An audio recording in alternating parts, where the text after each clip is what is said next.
Welcome to another edition of Durham Bulls Daily, which is where our Durham Bulls fans come for the latest news, highlights, game recaps, and more. You can subscribe. Smash the subscribe on Apple and on Spotify. Get a notification immediately when the new episodes are released. You can also watch these Durham Bulls Dailies mini pods on our YouTube channel at Durham Bulls TV. Patrick Keenis, broadcaster with the Durham Bulls. Fifth game of the series on Saturday night before our first sellout crowd of the year, 9,435 on Star Wars night. And the Bulls hoping to snap a three-game losing streak to the first-place RailRiders. For the first time in the series, Scranton didn't score within the first two innings of the game, so it was 0-0 into the fourth.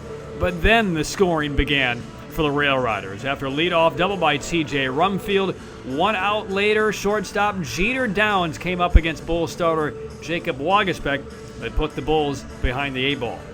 And first pitch waits in a break ball. It smacks one out toward the Bull in deep left field, and it is off the Bull and gone for Jeter Downs. Fourth for Downs, second of this series, and he's thinking about a steak dinner as he rounds third, but it is not available for a RailRider.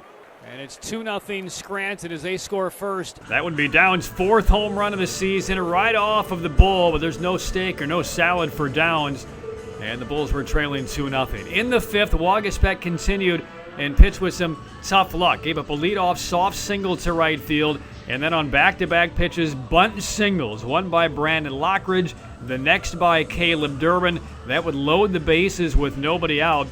And then 1 out later, after a strikeout, a looping double that barely reached the outfield grass behind the third base dirt. That came from Rumfield. That scored a couple of runs. And then after a walk to load the bases, Jose Rojas grounded a 3-run double, squeezed it just inside the first base line past Dominic Smith's glove, and that would cap a 5-run fifth inning. RailRiders went up 7-0. The only run the Bulls scored in the game came in such an odd fashion. It's the first time I've ever seen it. DeLuca was at third base. The big league rehabber for the Bulls, Johnny DeLuca, doubled with 1 out. Took third on a flyout by Cameron Meisner. And Junior Caminero came into the batter's box after overturning a call and then a pitch clock violation against Caminero. Before the third pitch of his at-bat, he stepped out, pointed to the pitcher's mound, expecting a balk to be called because the starting pitcher, Cody Poteet, was in the stretch position. Then, after he set, went into the windup and pitched home. Caminero thought that was a balk. None of the 4 umpires saw it, including the home plate umpire here, down from the big leagues, Alex McKay. Nobody saw it. But after the pitch was taken for strike 2, Caminero kept pleading with the umpire, saying, that was a balk, that was a balk. Ultimately, all 4 umpires got together, and the non-balk call was overturned to a balk. And that would bring DeLuca in, and that would be the only run of the game scored by the Bulls. That made it 7-1.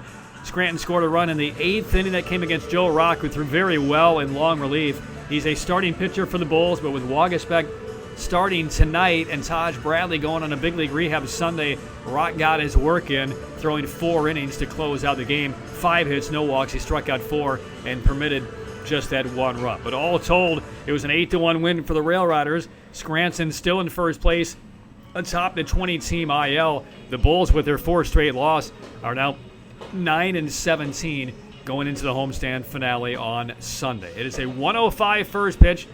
It will be the aforementioned Taj Bradley, who pitched with the Bulls a majority of 2023, one of the top prospect arms in minor league baseball before last year began, but slowed down with a pectoral injury in spring training.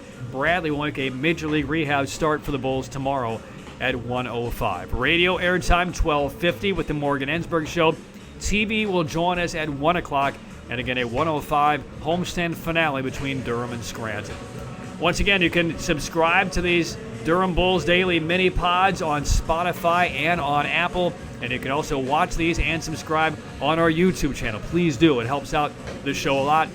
Durham Bulls Daily at Durham Bulls TV on YouTube. Once again, the final score is Saturday night before a sellout crowd, 8-1. Scranton beats the Bulls. I'm Patrick Keenis for Durham Bulls Daily.